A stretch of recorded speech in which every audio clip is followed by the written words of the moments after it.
لانا، ایمان پر چلنا، ایمان پر ڈٹے رہنا اور آخری لمحے تک اس کی حفاظت کرتے رہنا، یہاں تک کہ ہمارے رب کا حکم آ جائے، رب ہمیں بلائے اور رب کو ہم لبیک کہہ کر سانس کو چھوڑ دیں، تب تک ایمان کی حفاظت ضروری ہے۔ اعمال کی کوتاہی معاف ہو سکتی ہے، اعمال کے اندر کمی، اعمال کے اندر کہیں نہ کہیں کمزوری، اس کا علاج ہو سکتا ہے، لیکن ایمان یا تو ہوتا ہے یا تو نہیں ہوتا۔ خصوصاً امام اعظم ابو حنیفہ رضی اللہ عنہ کے پاس ایمان کے اجزاء نہیں ہوتے، ایمان کے جز نہیں ہوتے، ایمان تھوڑا زیادہ نہیں ہوتا، ایمان یا تو ہوتا ہے یا تو نہیں ہوتا۔ اور یہ ایمان کا تقاضا ہے کہ ہم ختم نبوت پر بھی ایمان لائے، جیسے اللہ کی وحدانیت پر ایمان ہے، حضور کی رسالت پر ایمان ہے، تمام انبیاء کی نبوت پر ایمان ہے، تمام کتابوں کے نزول پر ایمان ہے، اللہ کے کلام پر ایمان ہے، فرشتوں کی موجودگی پر ایمان ہے، اللہ کی تقدیر پر ایمان ہے، مرنے پر ایمان ہے، مرنے کے بعد اٹھائے جانے پر ایمان ہے۔ ویسے ہی حضور پاک کی ختم نبوت پر بھی ایمان ہونا ضروری ہے، اور اگر ایمان نہ ہوگا تو پھر ایمان نہ ہوگا۔ اور اس کے لیے خصوصاً نوجوانوں کو جو ہماری اس امت کا فیوچر ہے، مستقبل ہے، ان کو سمجھانا ضروری ہے، ان کو بتانا ضروری ہے کہ بیٹے اپنے ایمان کی حفاظت کرو، ایمان کے لیے ختم نبوت کی حفاظت کرو، ایمان کے لیے حضور پاک کی محبت کی حفاظت کرو، ایمان کے لیے ہر ایک سے بڑھ کر اپنے آقا کی تعلق کو مضبوط کرو، حضور پاک کی محبت کو پیدا کرو، اور اس بات کو سمجھو کہ سب کچھ چھوڑ سکتے ہیں، اللہ کو نہیں چھوڑ سکتے، رسول پاک کو نہیں چھوڑ سکتے۔ جب بات آتی ہے مسئلہ ختم نبوت کی تو احادیث طریقہ بھی موجود ہے، قرآنی آیات بھی ہمارے سامنے ہم نے سنی ہے۔ حضور پاک ارشاد فرماتے ہیں کہ لو کان بعدی نبی لکان عمر، یہ حدیث بڑی مشہور ہے، ہم نے بارہا سنی ہے کہ اگر میرے بعد نبوت کا سلسلہ جاری رہتا تو نبوت حضرت عمر فاروق کو دی جاتی۔ کیا حضرت عمر فاروق کو نبوت ملی؟ نہیں ملی۔ حضور پاک فرماتے ہیں کہ عمر میں نے تمام خوبیوں کو پایا ہے، ہر ایک خوبی میں نے عمر میں دیکھی۔ حضرت عمر کے اندر وہ صبر بھی دیکھا ہے، تحمل بھی دیکھا ہے، وہ دلال بھی دیکھا ہے، وہ رتبہ بھی دیکھا ہے، وہ علم بھی دیکھا ہے، وہ اسی میں رائے بھی دیکھا ہے، سب کچھ کوالٹیز حضرت عمر میں ہے۔ تب بھی میرے بعد وہ نبوت عمر کو نہیں ملے گی، کیونکہ میں خاتم الانبیاء ہوں۔ صحیح بخاری کی وہ حدیث ہمارے سامنے ہے، تبوک کا موقع، حضور پاک جنگ کے لیے تشریف لے جا رہے ہیں، حضور پاک نے مولا کائنات سیدنا علی مرتضی کرم اللہ وجہہ الکریم کو بلوایا اور فرمایا کہ اے علی، میں تمہیں مدینے کا ذمہ دار اور ضامن بنا کر رکھ رہا ہوں، تم کو مدینے کی حفاظت کرنی ہے۔ مولا علی مشکل کشا کے آنکھوں میں آنسو، مولا علی مشکل کشا حضور پاک کے سامنے معروضہ پیش کرتے ہیں، یا رسول اللہ، کیا مجھ سے کوئی خطا ہو گئی، کوئی لفظ سرزد ہوئی کہ 7 برس کا میں علی، میں نے قسم کھائی تھی، آپ میری اس قسم کے گواہ ہے۔ ابو جہل ابو لہب نے پوچھا تھا آپ کا ساتھ کون دیں گے؟ میں نے قسم کھائی تھی، میں نے کہا تھا یا رسول اللہ، میں آپ کے آگے کٹوں گا، میں آپ کے دائیں کٹوں گا، میں آپ کے بائیں رہوں گا، میں آپ کے پیچھے رہوں گا، جب تک علی کی جان میں جان ہے، علی آپ کے ہر سمت ہر قدم ساتھ رہے گا۔ بدر میں آپ کے ساتھ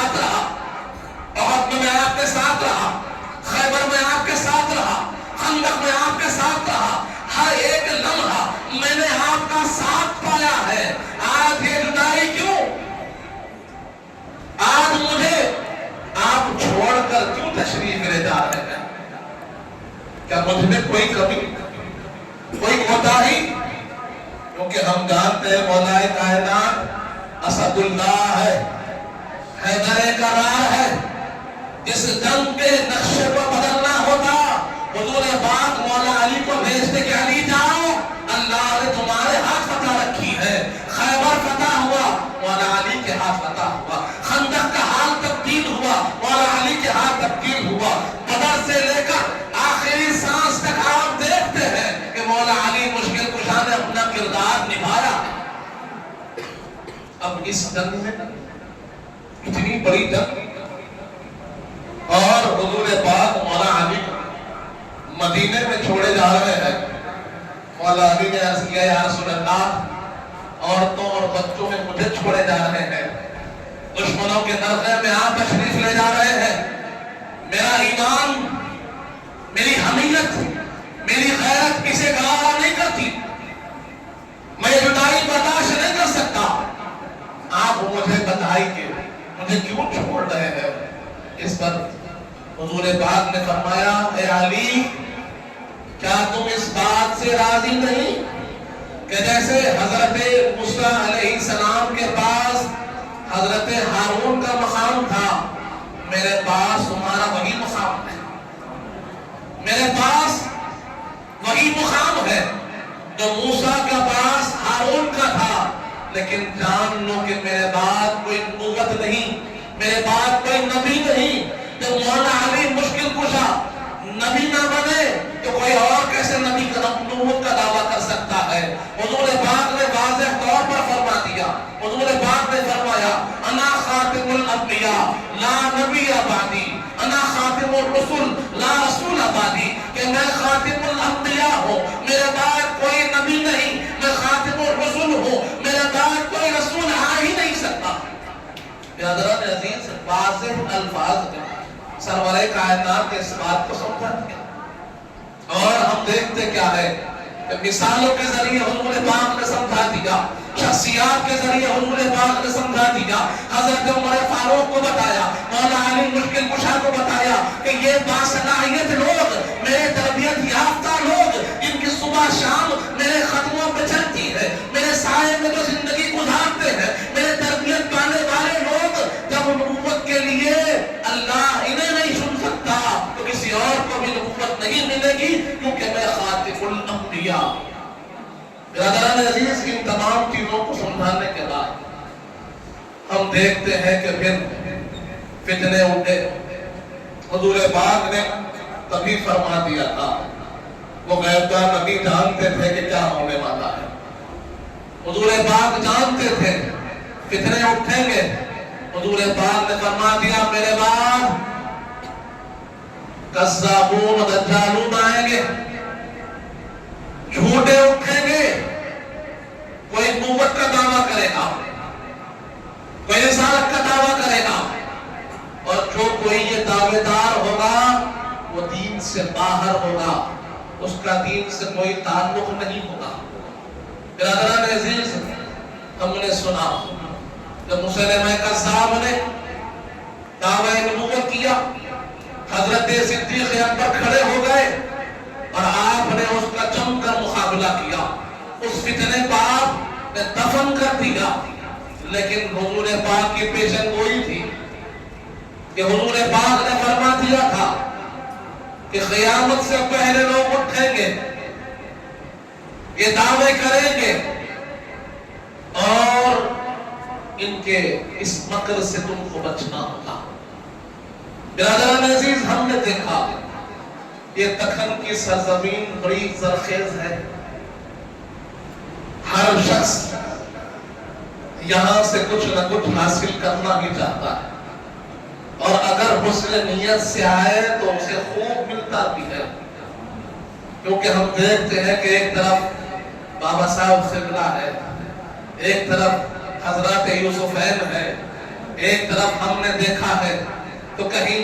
خاضی پورے میں جلوہ فرما خواجہ محبوب اللہ ہے، تو ہم نے دیکھا کہیں خاجر چمن میں سید الشیوخ ہے، ایک طرف یہاں چشتی چمن ہم نے دیکھا ہے، ایک طرف نقشبندی چمن ہم نے دیکھا ہے کہ یہ اولیاء اللہ کا کہوارہ ہے۔ ہر گلی اللہ والوں کی گلی ہے، ہر راستہ کسی نہ کسی اللہ والے سے ہو کر ہی گزرتا ہے۔ یہ اللہ والوں کا شہر ہے، یہ حیدر کرار کے نام سے موسوم حیدرآباد ہے۔ برادران عزیز، اس شہر کی دو کیفیات ہیں۔ جو حسن نیت سے آیا تو خوب پایا، خوب نوازا گیا، دنیا بھی سدھری، آخرت بھی سدھری، معاشی حالات بھی سدھر گئے، دین بھی سدھر گیا، عقیدہ بھی سدھر گیا، اور جو بدنیتی سے آیا تو اسے کچل دیا گیا۔ یہ بات اگر آپ غور کریں کہ یہاں کے جو اکابر ہیں، خصوصاً ہمارے امام عارف باللہ، امام انوار اللہ فاروقی فضیلت جنگ علیہ رحمت و رضوان، بانی جامع علیہ رحمت، یہ آپ کا ایسا کردار رہا، آپ کی ایسی مشقت و محنت رہی کہ کئی مرتبہ ایسا ہوتا ہے کہ فتنے اٹھتے ہیں اور فتنوں کو ختم کیا جاتا ہے، لیکن حیدرآباد کے مشائخ و علماء کی یہ کوشش، یہ کاوش رہی کہ انہوں نے فتنوں کو داخل ہونے ہی نہیں دیا۔ بس کوئی فتنہ یہاں سر نہ اٹھا سکا۔ یہاں اولیاء اللہ کی بات چلتی رہی، علماء نظامیہ اپنا کردار نبھاتے رہے، فتویٰ چلا ہے تو امام کا چلا ہے، بات چلی ہے تو امام کی چلی ہے، اور یہ ہم آہنگی یوں ہی چلتی رہی، یوں ہی چلتی رہی۔ لیکن اب ہم دیکھ رہے ہیں 200 برس کے عرصے کے بعد ہم دیکھ رہے ہیں کہ یہ جو کیفیت تھی یہ متزلزل ہو رہی ہے۔ یہ جو اعتدال تھا کہیں نہ کہیں پراگندہ ہو رہا ہے، اور اس کی کئی وجوہات ہیں۔ بنیادی وجہ جو مجھے سمجھ میں آتی ہے کہ یہاں کے جو ہماری نوجوان نسل ہے اپنے اکابر سے دور ہو گئے۔ آج ہمارے نوجوانوں کو اگر پوچھا جائے کہ جن بارگاہوں کے میرے نام لیے ہیں، جن بزرگوں کے میرے نام لیے ہیں، جنہوں نے اپنی ساری زندگی عوامی خدمات میں لگا دی، لوگوں کے عقائد کی اصلاح میں لگا دی، لوگوں کے اعمال کی اصلاح میں لگا دی، لوگوں کی کردار کو سدھارنے میں لگا دیا، ان کے ہر ایک اچھائی کو بنانے میں لگا دیا، آج اگر ہم لوگوں سے پوچھیں کہ جانتے ہیں تو 90% لوگ کہیں گے ہمیں معلوم نہیں۔ کچھ کو جانتے ہیں، کچھ کو نہیں۔ کئی لوگوں سے ہم پوچھیں گے کہ بھائی آپ حضرت امام انوار اللہ فاروقی کو جانتے ہیں؟ جو دینی مزاج، دینی مدارس سے منسلک ہے وہ تو جانتے ہیں الحمدللہ، لیکن جو عوام ہے ان سے پوچھے تو کہیں گے بھائی کون ہے؟ کیا افسوس ہے، کیا افسوس ہے کہ جن کے سائے میں جی رہے ہیں، جن کا علمی نمک کھا رہے ہیں، جن کے فیضان سے آج ہمارے گھر آباد ہے، ہماری مسجدیں آباد ہے، ہمارے دلوں میں جو عقیدہ ہے، جو علم ہے، جو تقویٰ ہے، جو ہمارے اعمال کی اصلاح ہے، اس کے لیے انہوں نے ساری زندگی لگا دی، ہر ایک مسئلے کے لیے لکھ کر چلے گئے۔ اب ان کے بارے میں پوچھا جائے تو نہیں جانتے۔ یہیں سے خرابی شروع ہوتی ہے، یہیں سے مسئلہ شروع ہوتا ہے کہ جب بزرگوں سے دور ہوں گے تو کوئی نہ کوئی انہیں ہائی جیک کر لے گا، کوئی خراب فکر ان کے ذہنوں میں ڈال دی جائے گی۔ اگر کاغذ کوڑا ہوگا تو کوئی بھی لکیر مار دے گا، کوئی بھی کچھ بھی لکھ دے گا۔ اللہ نے ہمیں ایسے بزرگ عطا فرمائے ہیں کہ اگر ہم ان کی بارگاہ سے منسلک ہو جائے تو ہر ایک مسئلہ اس کی حقیقت و ماہیت کے ساتھ حاصل ہوگا، اس کی ہر ایک کیفیت آپ کو حاصل ہوگی۔ ہر حل انہوں نے لکھ دیا ہے، ہمیں کسی اور کی ضرورت نہیں۔ اللہ نے ہمیں ایسے بزرگ عطا فرمائے ہیں کہ کسی اور کی ہم کو ضرورت نہیں ہوتی، لیکن آج ہم دیکھتے ہیں کہ غیر آ رہے ہیں اور اہل سنت سے 2-2 4-4 کر چلا رہے ہیں۔ یہ جو شکار ہو رہے ہیں یہ ہمارے ہی بچے ہیں، ہمارے ہی بھائی ہے، ہمارے ہی ساتھی ہے۔ وجہ کیا ہے کہ ان اکابر بزرگوں سے تعلق ٹوٹ گیا۔ تو یہ شکیل بن حنیف کے نام سے کوئی آ کر چلا رہا ہے، قادیانیت کے نام سے آ کر چلا رہا ہے، گوہر شاہی کے نام سے آ کر چلا رہا ہے، الگ الگ ناموں سے فتنہ آ رہا ہے،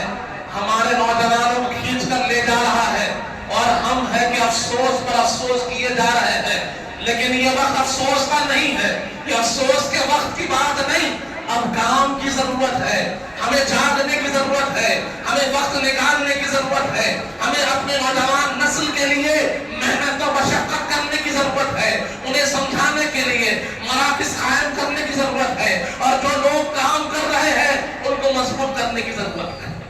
اگر ہم سے کام نہیں ہو رہا ہے، ہم مصروف ہیں، اور کسی نے اس بیڑے کو اٹھایا ہے کہ ہم یہ خدمت کرنے کو تیار ہیں، ہمیں چاہیے کہ ان نوجوانوں کے پیٹھ پر ہاتھ رکھے اور انہیں کہے کہ بے شک تم آگے بڑھو، ہم تمہارے ساتھ ہیں، ہم سے کیا خدمت ہو سکتی ہے، ہم کرنے کو تیار ہیں۔ ہماری نوجوان نسل کے لیے تم مواد کو فراہم کرو، ان کو سکھاؤ، ان کو سمجھاؤ۔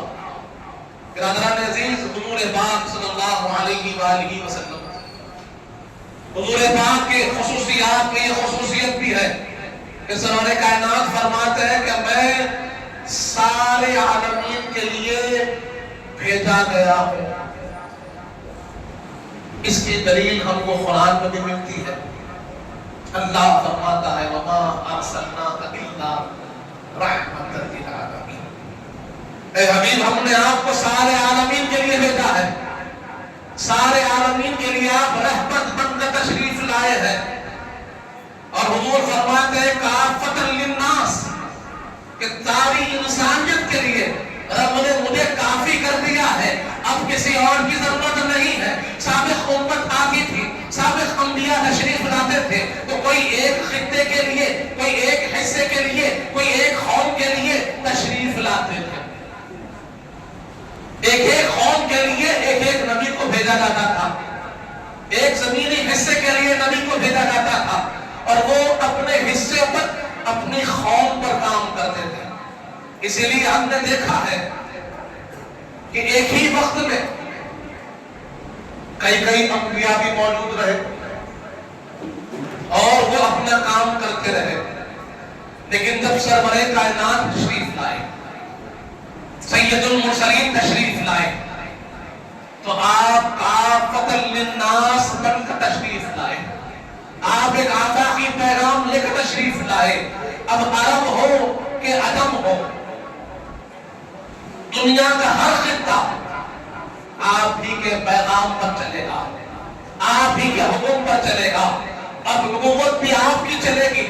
رسالت بھی آپ کی چلے گی، حکم بھی آپ کا چلے گا، پیغام بھی آپ کا چلے گا، قرآن بھی آپ کا چلے گا، شریعت بھی آپ کی چلے گی، طریقت بھی آپ کی چلے گی، سنت بھی آپ کی چلے گی۔ اب کسی کو زندہ رہنا ہے، ایمان پر چلنا ہے، تو حضور پاک پر ہی ایمان لانا ہوگا۔ اب کوئی یہ نہیں کہہ سکتا کہ میں حضرت عیسیٰ پر ایمان لاتا ہوں، حضرت موسیٰ پر ایمان لاتا ہوں، حضرت داؤد حکم چلتا ہے تو سرور کائنات کا حکم چلتا ہے، شریعت چلے گی تو حضور پاک کی چلے گی، چلے گا تو قرآن چلے گا اور حضور پاک کا پیغام چلے گا۔ اس سے ہٹ کر کسی اور کی بات نہیں ہو سکتی۔ عظمت سب کی ہے،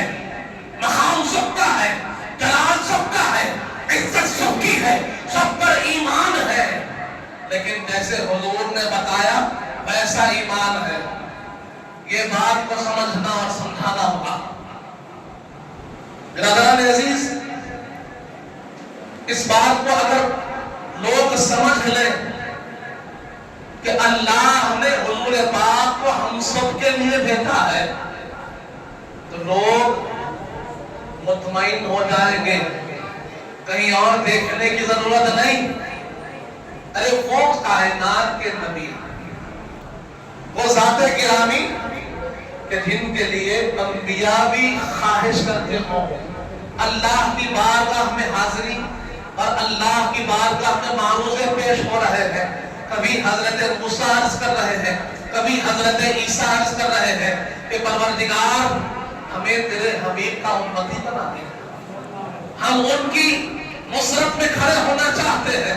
ان کے امت میں شامل ہونا چاہتے ہیں۔ بے شک تو نے ہمیں نبوت عطا فرمائی ہے، یہ مقام بہت بڑا ہے، لیکن ہماری خواہش ہے تیرے حبیب کے ساتھ چلنے کی، تیرے حبیب کی امت میں شامل ہونے کی۔ نبوت لینا ہے تو لے لے، اپنے حبیب کا امتی بنا لے۔ برادران عزیز، آج وہ مقام اللہ نے ہمیں عطا فرمایا، وہ غلامی، وہ تمغہ ہمیں عطا ہوا، تو جہاں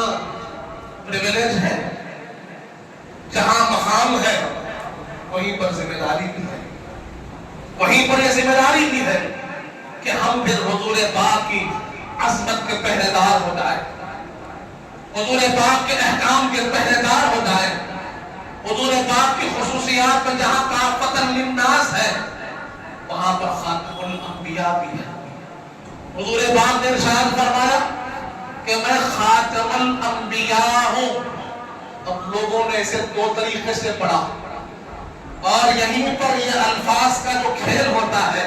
یہیں پر معصوموں کو لوگ بھٹکاتے ہیں، یہیں پر لوگوں کو راستے سے ہٹاتے ہیں۔ کہنے والے کہتے ہیں دیکھو خاتم آیا ہے، خاتم نہیں، خاتم کا مطلب ہوتا ہے مہر، اور مہر سے مراد یہ ہے کہ بھائی سب سے بہتر، سب سے زیادہ طاقتور، سب سے زیادہ افضل ترین، سب سے زیادہ اہمیت والے نبی حضور پاک ہے۔ اس کا مطلب اختتام نہیں ہے، نعوذ باللہ۔ حضور پاک کی نبوت سب سے بڑی ہے، لیکن یہ انتہا نہیں ہے۔ آپ اگر پڑھیں گے کتابیں تو معلوم ہوگا، ان کی شرائطیں یہیں سے شروع ہوتی ہے۔ کہتے ہیں کہ یہ خاتم کا کہہ ماننا، مہر پر ثبت کر دینا ہے، اس کی جہالت پر یہ چیز مبنی ہے جو سمجھا رہا ہے۔ اس نے قانون نہیں پڑھا، اصول نہیں پڑھے، اصول پڑھتا ہوتا تو یہ جہالت کی بات نہ کرتا، قانون پڑھتا ہوتا تو اسے معلوم ہوتا کہ آپ اگر کسی دستاویز کو دیکھتے ہیں، دستاویز بنایا جاتا ہے، تیار کیا جاتا ہے۔ آج ہمارے پاس یہ بڑے دستاویز بنتے ہیں، بہت سی ڈیڈز بنتی ہے، کہیں سیل ڈیڈ بنتی ہے، کہیں رینٹل ڈیڈ بنتی ہے، کہیں لیز ڈیڈ بنتی ہے۔ یہ ڈیڈز ہم تیار کرتے ہیں، ایم او ایس بھی تیار ہوتے ہیں، ڈکلیریشن بھی تیار ہوتے ہیں، یہاں پر لوگ قانون سے واقف لوگ بنا کر دیتے ہیں۔ آپ دیکھتے ہیں کہ جب تک اس پر سگنیچر نہ ہو، سٹیمپنگ نہ ہو، وہ دستاویز مکمل نہیں ہوتا۔ اور آپ غور کریں کہ سگنیچر جو ہوتا ہے، سٹیمپ جو ہوتا ہے، سب سے آخر میں ہوتا ہے، سب سے آخر میں سٹیمپ ہوتا ہے۔ اس کے بعد اگر کچھ لکھ بھی دیا جائے تو معتبر نہیں ہوتا۔ دستخط ہو گئی، سٹیمپ ہو گیا، اب اس کے بعد پیپر لے کر اگر کوئی اپنے ہاتھ سے لکھ رہا ہے نہیں اور تو زمین بازو کی تھوڑی سی، اس کے بعد لے جا کر وہ اگر کورٹ میں فائل کرتا ہے تو کہا جائے گا یہ سٹیمپ ہے۔ یہاں پر دستاویز کا اختتام ہے، جہاں مہر لگتی ہے وہاں پر معاملہ ختم ہو جاتا ہے۔ اب اس کے بعد پھر کوئی بات معتبر نہیں ہوتی۔ اب تو خاتم مان لے، خاتم مان لے، سٹیمپ مان لے، ختم نبوت کو جان لے، اس کے بعد بھی اگر تو کچھ بھی لکھ لے تجھے کوئی چیز حاصل ہونے والی نہیں ہے۔ حضور پاک کی تشریف آوری